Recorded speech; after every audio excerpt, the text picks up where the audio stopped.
सोचने से कहाँ मिलते हैं तमन्नाओं का शहर, मंजिल पाने के लिए चलना जरूरी है। और आज के समय में तो बहुत दौड़ना जरूरी है दोस्तों। बहुत बहुत स्वागत करते हैं आप लोगों को दोस्तों फिर से एक बार और इस अपने YouTube चैनल पे। और मैं आज फिर से एक नए वीडियो के साथ आपके साथ जुड़ गया हूँ और इस टॉपिक का नाम है मृदा संसाधन सॉइल रिसोर्सेज, जो 10th बोर्ड एग्जाम की दृष्टि से भी और 8th 9th के दृष्टि से भी और साथ में कॉम्पिटिटिव एग्जाम की दृष्टि से भी बहुत मोस्ट इंपोर्टेंट टॉपिक है दोस्तों, जो मैं आपको आज एक ही वीडियो में, जैसा कि मेरा सिद्धांत ही है, एक ही वीडियो में पूरा चैप्टर पढ़ाने वाला हूं दोस्तों। तो इस वीडियो में अंत तक बने रहिए। बिना देर करते हुए मैं आपको स्टार्ट करता हूं वीडियो। और मैं आपसे गुजारिश करना चाहूंगा कि अपनी माइंड के ज्ञान इंद्रियों को, जिससे आप ज्ञान को केंद्रित कर पाते हैं, ज्ञान को अर्जित कर पाते हैं, उसे आप कंसंट्रेट करके रखने भटकने ना दें दोस्तों। चलिए मैं आपका समय ज्यादा ना लेते हुए हम स्टार्ट करते हैं दोस्तों। सबसे पहली बात दोस्तों देखिए, मृदा संसाधन। सबसे पहली बात की मृदा संसाधन है क्या? हाँ बिल्कुल है दोस्तों। क्यों है? क्योंकि संसाधन वही होता है जिसका हम यूज करते हैं, जरूरत के लिए करते हैं या इच्छा के लिए करते हैं। तो मिट्टी को हम लोग यूज करते हैं ना फसलों को उगाने के लिए। जरूरी है भाई,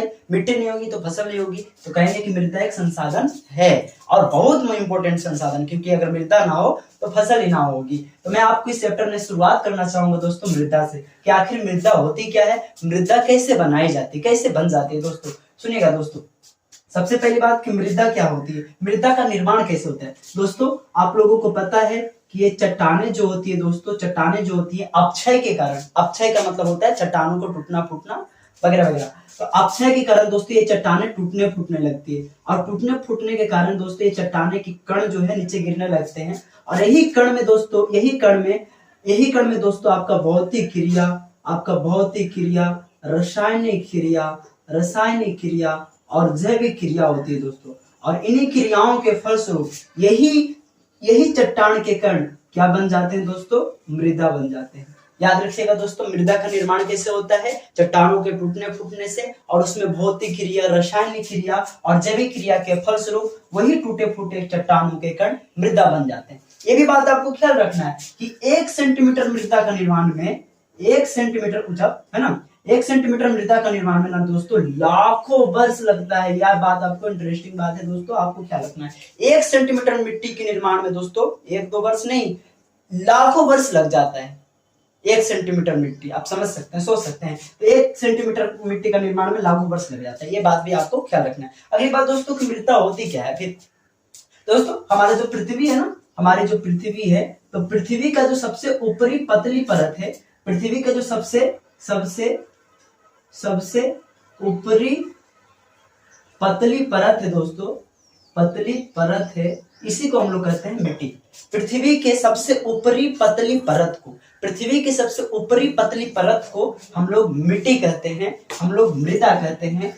निर्माण कैसे होता है मैंने दिखा दिया। उसके बाद दोस्तों आपको ख्याल रखना कि हमारे भारत में कुल 6 प्रकार की मिट्टियां पाई जाती है, जो आपके बोर्ड पे दिखाई दे रही है। इसके अलावा मैं ये चीजों को भी आपको पढ़ाने वाला हूं दोस्तों, जो इंपोर्टेंट है, ठीक ना दोस्तों। तो सबसे पहले हम भारत की मिट्टियों के बारे में पढ़ेंगे, जो हमारे देश में, और मैप के थ्रू पढ़ेंगे दोस्तों, ध्यान से।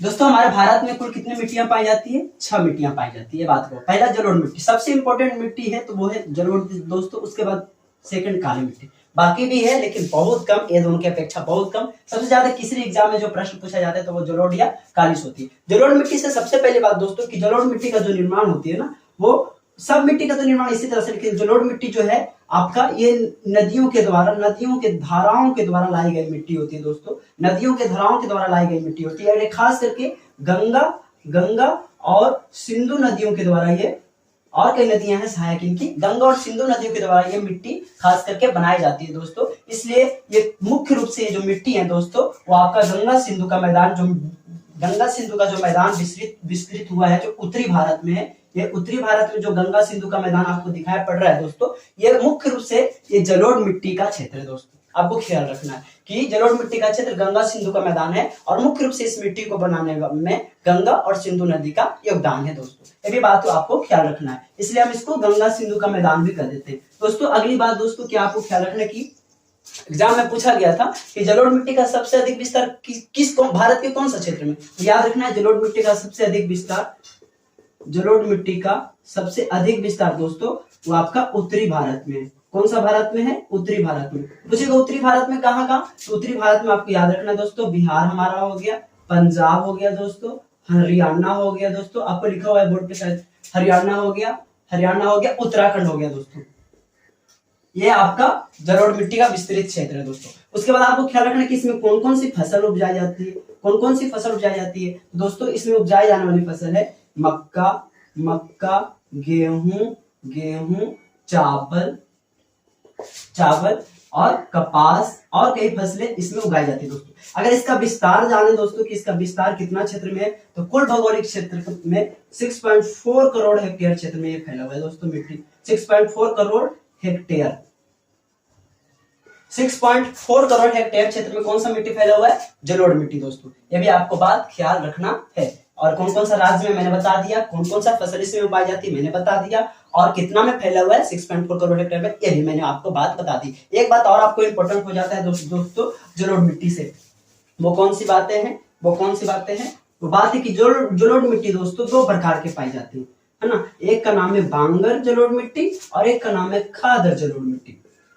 अगर दोस्तों कोई नदी जलोढ़ मिट्टी को बनाई है और बहुत दिन हो गया, वैसा ही का वैसा ही मिट्टी, फिर नदियां वहां पे मिट्टी नहीं लाई है, यानी वो पुरानी मिट्टी हो गई, पुरानी जलोढ़ मिट्टी हो गई। तो पुरानी जलोढ़ मिट्टी को दोस्तों, पुरानी जलोढ़ मिट्टी को हम लोग कहेंगे बांगर। और जो बार बार अभी नदी लाई मिट्टी उपजाऊ होगी, तो उसके बाद उपजाऊ के बाद फिर दोस्तों फिर कुछ सालों के बाद फिर वो मिट्टी नई ले लाई। तो जब नई मिट्टी आती है, तो जितना नई मिट्टी होंगी उतना उपजाऊ होंगी। तो नई जलोढ़ मिट्टी को दोस्तों, यह बात आपको भी ख्याल रखना है कि नई जलोढ़ मिट्टी को हम लोग कहते हैं खादर मिट्टी। ये दोनों बात प्रश्न में पूछा गया था खादर बांगर के बारे में दोस्तों। बांगर और खादर जलोढ़ की दो प्रकार हैं।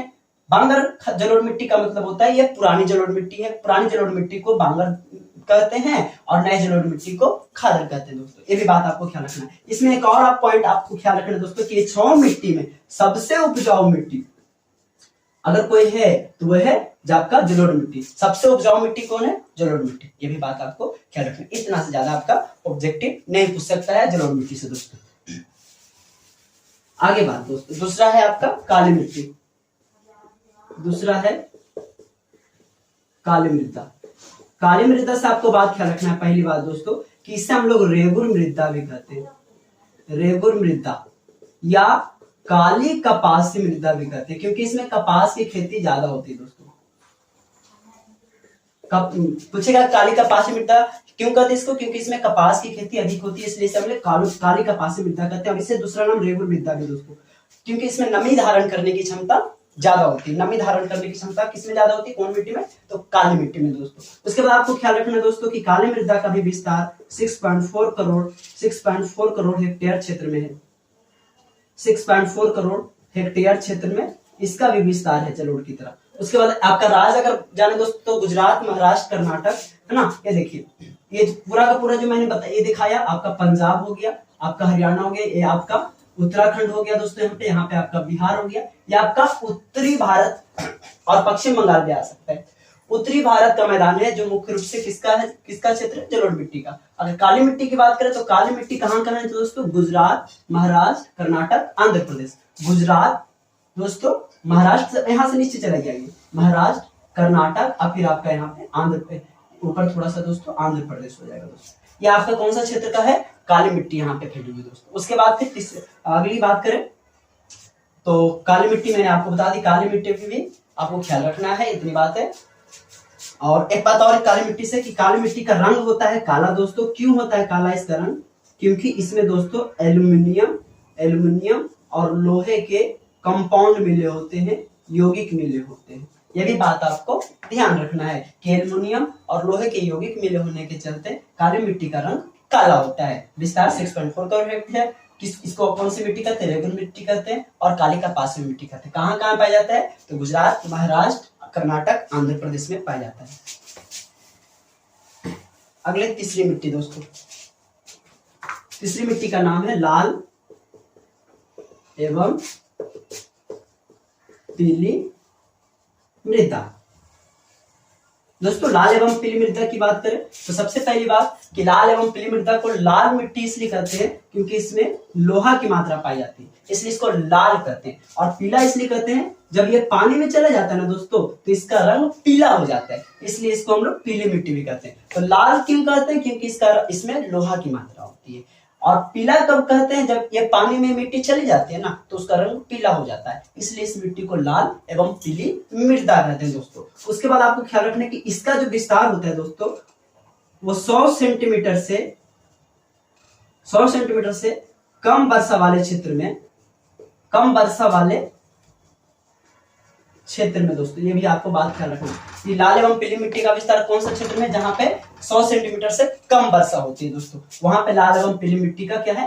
विस्तार है दोस्तों। ये भी बात आपको ख्याल रखना है। लाल एवं पीली मिट्टी कहाँ कहाँ पाया जाता है? तो तमिलनाडु, गोवा, आंध्र प्रदेश, उड़ीसा, सब कॉमन है दोस्तों। कुछ राज्य कॉमन है ना, तो आपको जोड़ देना है तमिलनाडु, गोवा, आंध्र प्रदेश, उड़ीसा, है ना। तमिलनाडु यहाँ पे आपका है तमिलनाडु, गोवा आपका यहाँ पे गोवा जैसा, और आपका आंध्र प्रदेश ये आपने देखा, और उड़ीसा आपका यहाँ पे आपका उड़ीसा है दोस्तों।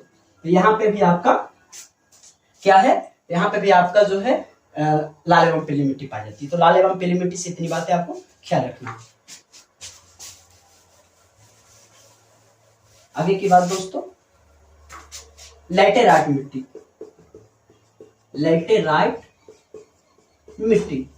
दोस्तों लैटेराइट मिट्टी क्या होती है? तो लैटेराइट मिट्टी का जो, इससे आपको पहला पॉइंट याद रखना है कि लैटेराइट मिट्टी जो है दोस्तों, लैटेराइट जो मिट्टी है, ये लैटेराइट मिट्टी जो है उच्च तापमान जहां पे टेम्परेचर बहुत ज्यादा होता है, उच्च तापमान और उच्च वर्षा वाले क्षेत्र में यह मिट्टी पाई जाती है। जहां पे टेम्परेचर ज्यादा हो, साथ में वर्षा भी ज्यादा हो, वहीं पे कौन सी मिट्टी होंगी? लैटेराइट मिट्टी होंगी दोस्तों। और दूसरी बात आपको ख्याल रखना है कि लैटेराइट जो ये शब्द है, इसकी उत्पत्ति हुई है ग्रीक भाषा के, यह बात पूछा गया है, ग्रीक भाषा के लैटर शब्द से हुई है दोस्तों। कौन से शब्द से? लैटर शब्द से होती है, जिसका अर्थ क्या होता है? इसका अर्थ होता है ईंट। यह भी बात आपको ख्याल रखना है दोस्तों। और लैटेराइट मिट्टी भी कॉमन है ना आपका तमिलनाडु, आंध्र प्रदेश, केरल, कर्नाटक। तमिलनाडु, आंध्र प्रदेश, ये आपका इधर हो गया केरल, यहाँ पे आपका केरल है, और ये आपका कर्नाटक की अगला क्षेत्र। तो कुछ राज्य आपका क्या है? कॉमन है मिट्टियों में। तो लैटेराइट मिट्टी से आपको 2-3 बातें याद रखनी है। सबसे पहली बात कि उच्च तापमान जहां पे ज्यादा हो, जहां पे तापमान ज्यादा हो, जहां पे वर्षा ज्यादा हो, वहां पे लैटेराइट मिट्टी की उपस्थिति ज्यादा होती है। लैटेराइट शब्द कहां से आई है? तो ग्रीक भाषा के लैटर शब्द से आई है। क्या इसका शाब्दिक अर्थ होता है लैटर का? तो ईंट होता है दोस्तों। ये भी बात आपको ख्याल रखना है। एक बात और याद रखना कि लैटेराइट मिट्टी में दोस्तों आपका ये जो कॉफी है, आपका जो चाय है दोस्तों, कॉफी, चाय और जो काजू है दोस्तों, ये सब चीज कहाँ उपजाई जाती है? तो लैटेराइट मिट्टी में उपजाई जाती है। यही बात आपको ख्याल रखना है कि कॉफी, चाय, काजू ये सब कहां से अपनाई जाती है? तो लैटेराइट में। आप जानते हैं कि निचला क्षेत्र जो है तमिलनाडु हो गया, केरल हो गया, आपका कर्नाटक हो गया, ये सब चाय कॉफी उत्पादन में आगे है दोस्तों। आगे की बात देखिए,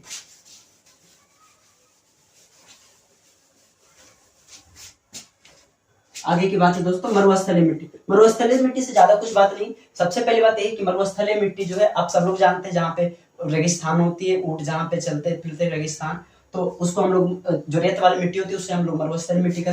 इसमें आपको बस इतना याद रखना कि सबसे अधिक जो विस्तार होता है मरुस्थलीय मिट्टी का वो कहाँ है? तो राजस्थान में। गुजरात के कुछ हिस्सा में भी मरुस्थलीय मिट्टी है, कच्छ में, सौराष्ट्र में आपका जो है मरुस्थलीय मिट्टी है, लेकिन सबसे अधिक विस्तार मरुस्थलीय मिट्टी का है, तो वो कहाँ है? राजस्थान में दोस्तों। ये बात आपको ख्याल रखना। पर्वतीय मिट्टी में कौन सी बात याद रखना है? ये पर्वतीय मिट्टी जो होती है पर्वतों के इलाकों में देखने को मिलता है। पर्वतीय मिट्टी आपको पर्वतीय इलाके में देखने को मिलेगा। साथ में यहाँ जो खेती होती है दोस्तों वो समोच्च खेती होती है। समोच्च खेती होती है क्यों? क्योंकि समोच्च खेती में आगे बताऊंगा, क्योंकि आगे मैं यहाँ पे टॉपिक लिख दिया हूँ। समोच्च खेती होती है क्यों? क्योंकि यहाँ दोस्तों, यहाँ जब खेती होती है ना तो अपर्दन ज्यादा होता है, मिट्टी का अपर्दन भी बताऊंगा। अभी केवल सुन लीजिए, सब आपके कान तक जाने पाए केवल शब्द बस। तो पर्वतीय इलाकों में अपर्दन यानी कि मिट्टी का कटना ज्यादा होता है, इसलिए यहाँ मिट्टी को कटने से बचाने के लिए समोच्च खेती की जाती है। आपको बस इतना बात याद रखना है। तो मैंने 6 मिट्टी पढ़ा है दोस्तों, आपको ख्याल होगा। हम आगे की ओर चलना चाहते हैं। आप स्क्रीनशॉट ले सकते हैं दोस्तों, आप स्क्रीनशॉट बैक करके ले सकते हैं। आगे की बात चलते हैं।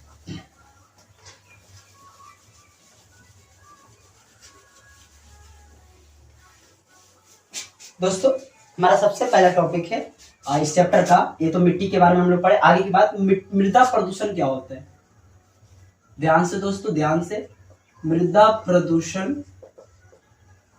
क्या होता है। एक और शब्द है दोस्तों, मृदा अपरदन क्या होता है। मृदा अपरदन क्या होता है। एक और प्रश्न है दोस्तों, जलाक्रांतता क्या होता है, इसी से रिलेटेड है। जलाक्रांतता क्या होता है। और एक और प्रश्न है, मृदा संरक्षण क्या होता है। सब मैं एक बार में करवा देता हूँ दोस्तों, एक बार में घुसा दूंगा दिमाग में आपका, तो ठोक दूंगा, देख लीजिए बस। मृदा संरक्षण में 4 बातें लिखा है। एक और है फसल चक्र, अब मैं उसको बाद में लिखूंगा, पहले देख लीजिए। मृदा प्रदूषण क्या होता है दोस्तों, आप लोग सभी को पता है कि मिट्टी में कई पोषक तत्व पाए जाते हैं, कई पोषक तत्व पाए जाते हैं। नाइट्रोजन हो गया, फास्फोरस हो गया, पोटास हो गया, तो कई पोषक तत्व हमारे मिट्टी में पाए जाते हैं। अगर किसी पोषक तत्व की कमी हो गई ज्यादा, अगर कोई पोषक तत्व अचानक वृद्धि कर गया ज्यादा, तो पोषक तत्वों को घटने या बढ़ने से, यानी जहां पोषक तत्व की संतुलन क्षमता घटी, यानी कि कोई पोषक तत्व ज्यादा बढ़ गया और कोई पोषक तत्व कम गया, तो ऐसी स्थिति में मिट्टी प्रदूषित हो जाती है और कहेंगे ऐसी स्थिति को हम लोग मृदा प्रदूषण। बात क्लियर है दोस्तों। हम बोलेंगे मिट्टी में पाए जाने वाली पोषक तत्वों को घटना या बढ़ना, मिट्टी में पाए जाने वाले पोषक तत्वों को घटना या बढ़ना मृदा प्रदूषण कहलाता है दोस्तों। ये भी बात आपको ख्याल रखना। हमारे शरीर में भी कई पोषक तत्व होते हैं। अगर कार्बोहाइड्रेट ज्यादा बढ़ गया और प्रोटीन कम गया तो हमारे अंदर भी प्रदूषण हो जाएगा, यानी हम भी बीमार पड़ सकते हैं। अगर हमारे अंदर प्रोटीन ज्यादा हो गई, वसा कम गई, या वसा ज्यादा हो गई, प्रोटीन कम गई, तो दोस्तों किसी भी पोषक तत्व को कमना या घटना या कमना या बढ़ना अधिकाधिक, तो ऐसी स्थिति में कोई ना कोई बीमारी या प्रदूषण जन्म लेता है दोस्तों, जैसे कि मिट्टी में होता है। ये भी बात आपको ख्याल रखना है। मृदा अपरदन की बात करें दोस्तों, मृदा अपरदन क्या होता है, मोस्ट इंपोर्टेंट टॉपिक। मृदा अपरदन क्या होता है दोस्तों, आप सभी को पता है जो पर्वतीय इलाका है ऊपर की ओर होती है। पर्वतीय इलाका में क्या होती है कि खुला इलाका होती है, वहां पे हवाओं की गति तेज होती है, जिसके कारण मिट्टी जो है कट करके बह करके, और नदियां भी निकलती है पर्वतीय इलाकों से, कट करके बह करके मिट्टी, वहां की मिट्टी कहीं और चली जाती है। तो आपको सिंपल से कहना है कि मिट्टी को कट कर या बह कर या किसी माध्यम से एक स्थान से दूसरे स्थान की ओर स्थानांतरित कर जाना, एक स्थान से दूसरे स्थान की ओर चले जाने की प्रक्रिया हम लोग मृदा अपरदन करते हैं। सपोज दैट दोस्तों यहाँ पे मिट्टी है, मैं आया कुदाल से खोद करके अपने घर लेके चल गया पोताई करने के लिए, तो ये भी मृदा अपरदन है, क्योंकि मिट्टी का स्थानांतरण हो गया। यहाँ की मिट्टी कहीं और चली गई, तो एक जगह की मिट्टी का स्थानांतरण हो जाए कहीं और, तो ऐसी प्रक्रिया को हम लोग मृदा अपरदन कहेंगे, या दूसरी भाषा में दोस्तों मिट्टी का कटना या बहने की प्रक्रिया मृदा अपरदन कहेंगे। दोस्तों लास्ट तक रुकिएगा, क्योंकि हम आपको दोस्तों ट्यूशन बैंक भी करवाने वाले हैं 2011 से 2023 तक, तो मृदा अपरदन भी कहते हैं दोस्तों। आगे की बात, मृदा अपरदन समझ में आ गया। मृदा अपरदन किसी के द्वारा भी हो सकता है, जल के द्वारा हो सकता है मृदा अपरदन। जल आएंगी, जल की धारा जो है मिट्टी को काट कर ले जाएंगी, अगर हवाएं तेज होगी तो मिट्टी की काट करके ले जाएंगी, एक जगह से दूसरी जगह बस मिट्टी जानी चाहिए, मृदा अपरदन कराएगा। तो कौन कौन ले जाएगा, जल ले जाएगा, हवा ले जाएगा, जीव जंतु भी ले जाते हैं, जैसे हम लोग अभी बोले हम काट करके ले जाएगा। तो ये कुछ कारक हैं दोस्तों, फैक्टर्स हैं जो मृदा अपरदन को करने में भूमिका निभाते हैं। जलाक्रांतता की बात करें दोस्तों, तो जलाक्रांतता का अर्थ होता है खेतों की अधिक सिंचाई। अगर हम खेत में अधिक सिंचाई कर दिए दोस्तों, तो उससे क्या उत्पन्न हो जाती है, तो जलाक्रांतता उत्पन्न हो जाती है। उससे क्या उत्पन्न हो जाती है, जलाक्रांतता उत्पन्न हो जाती है दोस्तों। ये भी बात आपको ख्याल रखना है। अगर हम खेत को जितना जल चाहिए उससे कई ज्यादा गुना जल दे दिए, तो इसके चलते खेत की उपजाऊ क्षमता घट जाती है और मिट्टी बह करके दूसरी जगह जाने लगती है। इसी स्थिति को हम लोग जलाक्रांतता कहते हैं दोस्तों। आपको अगर पूछा जाए जलाक्रांतता कैसे उत्पन्न होती है, आप बोलिएगा अधिक सिंचाई से, खेतों की अधिक सिंचाई से जलाक्रांतता उत्पन्न होती है। और यह मृदा अपरदन खूब करती है। मृदा अपरदन मिट्टी का कटना, मिट्टी का बहना, एक जगह से दूसरी जगह ले जाना, तो मृदा अपरदन खूब जोर तोड़ से करती है, क्योंकि इससे मिट्टी एक जगह से बह करके दूसरी जगह चली जाती है दोस्तों। और इससे उपजाऊ क्षमता भी कम जाता है, क्योंकि उस खेत की जो पोषक तत्व होते हैं मिट्टी के पानी के साथ मिट्टी के साथ बह करके चले जाते हैं दोस्तों। तो ये भी आपको बात याद रखना है। जलाक्रांतता अधिक सिंचाई से उत्पन्न होती है और इससे उपजाऊ क्षमता घट जाती है, मिट्टी की पोषक तत्व घट जाती है, इसलिए यह मृदा अपरदन में मोस्ट भूमिका निभाती है। आगे की बात करें मृदा संरक्षण से पहले, मृदा संरक्षण, हाँ मृदा संरक्षण सुन लीजिए क्या होती है। मिट्टी का प्रदूषित, मिट्टी में पोषक तत्व घटेगा बढ़ेगा तो मृदा प्रदूषण। अगर मिट्टी कट करके एक जगह से दूसरी जगह चले जाएगा तो मृदा अपरदन।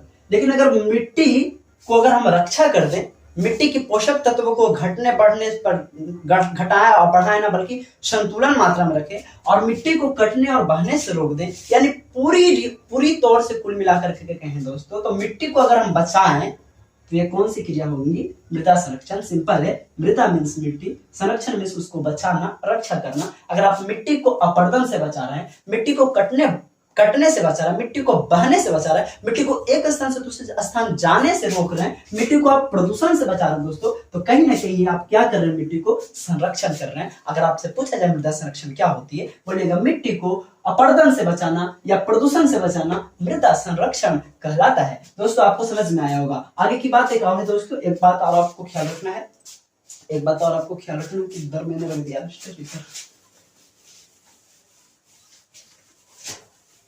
एक बात और आपको ख्याल रखना है, फसल चक्रण के बारे में आप लोग जानते होंगे दोस्तों। फसल चक्रण नहीं जानते हैं तो सुन लीजिए। ये फसल चक्रण कौन सा फसल का नाम है, कौन फल का नाम है दोस्तों। फसल चक्रण में क्या होती है, तुम सिंपल सा डेफिनेशन आपको बोलना है कि दो फसलों के बीच कोई भी फसल होंगी, चाहे धान हो चाहे गेहूं हो, कोई भी फसल हो, दो फसलों के अवधि के बीच एक दलहन फसल लगाना। कौन सा फसल दोस्तों? दलहन फसल, माने दाल वाला फसल। आप लोग दाल खाए होंगे, दाल वाला फसल, दलहन फसल, मसूर का दाल, चना का दाल, राहड़ का दाल, मूंग का दाल, कई तरह के दाल।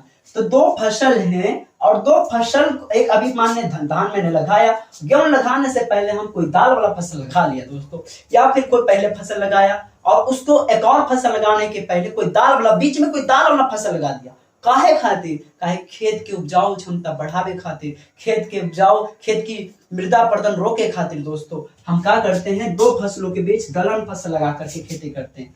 तो आपको ख्याल रखना कि कोई भी दो फसल के बीच में एक दलहन फसल लगा करके खेती करने की क्रिया हम लोग कहेंगे फसल चक्रण। फसल चक्रण दोस्तों मिट्टी अपरदन को, यानी मिट्टी को कटने से रोकता है, मिट्टी को एक स्थान से दूसरे स्थान जाने से रोकता है। कैसे रोकता है दोस्तों? आप सभी को पता होगा, आप ये बातें शुरुआती क्लास में पढ़ते आए होंगे दोस्तों, शुरुआती क्लास में पढ़ते आए होंगे कि जो चना का पौधा होता है दोस्तों, जो चना का पौधा होता है, उस चने के पौधा के जड़ में एक जीवाणु होती है दोस्तों, उसका नाम होता है राइजोबियम जीवाणु। ये राइजोबियम जीवाणु क्या करता है दोस्तों?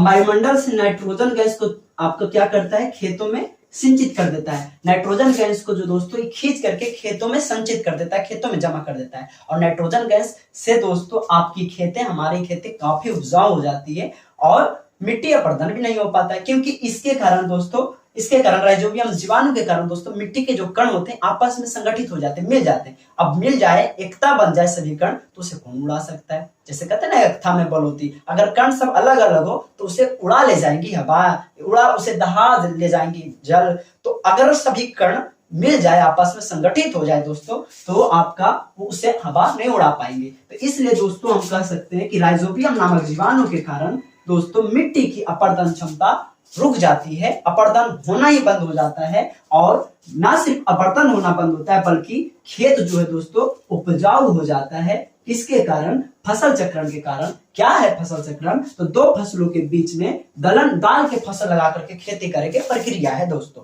दो फसलों के बीच में दाल की फसल लगा करके खेती करने की प्रक्रिया है। कैसे मृदा अपरदन को रोकता है और फसल को रक्षा करता है? क्योंकि दाल के फसल में राइजोबियम नामक जीवाणु पाया जाता है उसके जड़ों में, और राइजोबियम नामक जीवाणु का ही देन है जो खेतों को रक्षा हो सकता है। आगे की बात दोस्तों,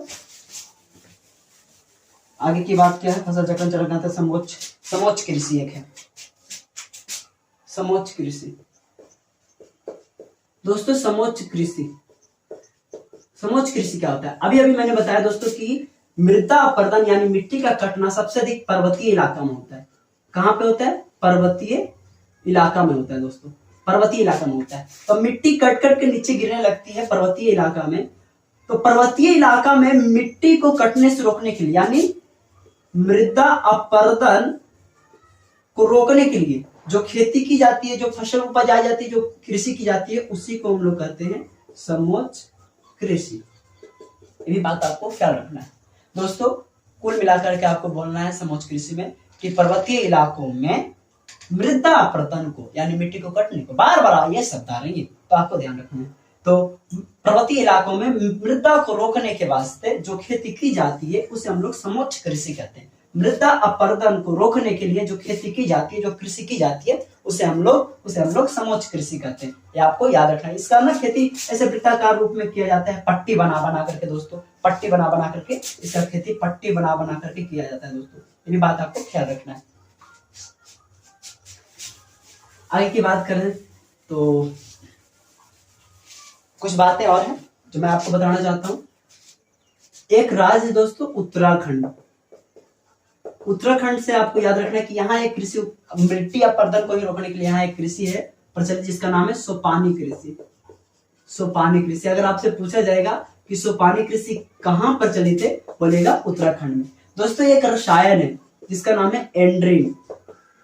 एंड्रीन एक केमिकल है दोस्तों जो क्या करता है, मेढक की जो प्रजनन क्षमता होती है, मेढक की जो रिप्रोडक्शन कैपेसिटी होती है दोस्तों, उसको ये नष्ट कर देता है। कौन? एंड्रीन। मेढक की प्रजनन क्षमता का नष्ट करता है, प्रजनन क्षमता को नष्ट करता है कौन? एंड्रीन। ये भी बात आपको ख्याल रखना है। एंड्रीन एक केमिकल होता है जो मेढक की प्रजनन क्षमता को नष्ट करता है। या आपकी अगली बात ख्याल रखना दोस्तों कि बिहार में अति जल दोहन से किसका संकेंद्रण बढ़ा है, तो बोलिएगा बिहार में अति जल दोहन के कारण आर्सेनिक का संकेंद्रण बढ़ गया। आर्सेनिक एक तत्व है दोस्तों, आपको पता होगा। आर्सेनिक को हम लोग हिंदी में संख्या कहते हैं, संख्या। तो अगर पूछा है कि बिहार में अति जल दोहन के कारण किसकी संकेंद्रण बढ़ गया, तो बोलेगा आर्सेनिक। और अगला बात आपको बोलना है कि पंजाब में जो भूमि निम्नीकरण हो रहा है, भूमि निम्नीकरण आपको शब्द याद रखना है, भूमि निम्नीकरण। तो आपको ख्याल रखना दोस्तों कि भूमि निम्नीकरण का मतलब होता है भूमि के उपजाऊ क्षमता घटना, यानी भूमि की जो परती है उसको कटना या बहना। तो भूमि का निम्नीकरण होना यानी भूमि का उपजाऊ क्षमता घटना कहाँ हो रहा है, तो पंजाब में। क्या कारण है पंजाब में जो भूमि निम्नीकरण हो रहा है, तो कारण है दोस्तों अधिक सिंचाई। अधिक सिंचाई पूछेगा पंजाब में भूमि निम्नीकरण का क्या कारण है, बोलिएगा अधिक सिंचाई। ये भी बात आपको ख्याल रखना है दोस्तों। हमारा पूरा जो ये वीडियो है दोस्तों, और कोई क्वेश्चन बचा नहीं है, कोई क्वेश्चन नहीं बचा है, कोई क्वेश्चन हमारे ख्याल से नहीं बचा है। अगर जो मोस्ट क्वेश्चन लगभग खत्म हो गया दोस्तों मेरे ख्याल से। मैं क्वेश्चन बैंक आपको करवाऊंगा 2011 से 23। तो मैं आपको बता दूं कि यहाँ पे ये पूरा चैप्टर खत्म होता है। अब आप आइए क्वेश्चन बैंक कीजिए और देखिए अपने आप को जांचिए तो मैंने पढ़ाया और आपने जो पढ़ा उसे आप कर पाते हैं कि नहीं। देखिए दोस्तों, आइए मिलते हैं। आइए दोस्तों अब क्वेश्चन बैंक करते हैं। उम्मीद करता हूँ कि आपको पूरा चैप्टर समझ में आया होगा और मुझे विश्वास है कि आप एक क्वेश्चन को नहीं छोड़िएगा, धुआं करने वाले हैं। आइए क्वेश्चन बैंक करते हैं। PYQ 2011 से लेकर के 23 तक की क्वेश्चन। दोस्तों पहला क्वेश्चन इस चैप्टर से पूछा गया कि पंजाब में भूमि निम्नीकरण का मुख्य कारण क्या है। क्या कारण है जिसके चलते पंजाब की भूमि निम्नीकरण हो जा रही है, अपरदित हो जा रही है। कारण है दोस्तों कि पंजाब में हम लोग क्या करते हैं, अधिक सिंचाई कर देते हैं। अधिक सिंचाई करने के चलते पंजाब की जो भूमि है दोस्तों वो अपरदित हो जा रही है, निम्नीकरण हो जा रही है। तो आपको ये बात ख्याल रखना है। सोपानी कृषि किस राज्य में प्रचलित है, मैंने बताया था सोपानी कृषि उत्तराखंड में प्रचलित है। उत्तराखंड में मृदा अपरदन को रोकने के लिए जो कृषि अपनाई जाती है उससे नाम है सोपानी कृषि दोस्तों। ये भी बात आपको ख्याल रखना है। आगे की बात, काली मृदा का दूसरा नाम क्या है, तो काली मृदा का दूसरा नाम मैंने अभी बताया था रेगुर मृदा है। रेगुर मृदा है जिसे हम लोग काली कपासी मृदा भी कहते हैं। क्या है, क्योंकि इसमें कपास की खेती ज्यादा होती है। अगले दोस्तों काली मिट्टी उपयुक्त है। काली मिट्टी किस लिए उपयुक्त है, कपास के लिए, लीची के लिए, गेहूं के लिए, बाजरा के लिए। याद रखना दोस्तों कपास के लिए। काली मिट्टी किसके लिए ज्यादा उपयुक्त है, तो कपास के लिए, क्योंकि इस मिट्टी में ज्यादा खेती होती है कपास की और भूमि में नमी धारण करने की क्षमता भी काली मिट्टी की होती है। यही बात आपको ख्याल रखना है। अगली बात है मेढक के प्रजनन को नष्ट करने वाला रसायन का नाम क्या है, एंड्रीन नाम है दोस्तों। एंड्रीन एक ऐसा केमिकल है दोस्तों जो मेढक की प्रजनन क्षमता को, जो मेढक की प्रजनन क्षमता को क्या कर देता है, नष्ट कर देता है दोस्तों। ये भी बात आपको ख्याल रखना है। आगे की बात दोस्तों, मरुस्थलीय मृदा का सबसे अधिक विस्तार कहाँ है, तो मरुस्थलीय मृदा सबसे अधिक दोस्तों राजस्थान में पाया जाता है। भारत में सबसे अधिक भारत में सर्वाधिक क्षेत्र पर किस मिट्टी का विस्तार है? तो जलोढ़ मिट्टी सबसे अधिक भारत में पाया जाता है। ये बात आपको ख्याल रखना दोस्तों। इस तरह से आपका पूरा चैप्टर और BYQ खत्म होता है। उम्मीद करता हूँ आपको पूरा चैप्टर समझ में आएगा और बहुत मन लगा करके पढ़े होंगे दोस्तों। मेरा आगे भी यही इच्छा और अभिलाषा है कि आप लोग मन लगा करके पढ़िए, पढ़ते रहिए, बढ़ते रहिए। मिलते हैं अगले वीडियो में। Thank you.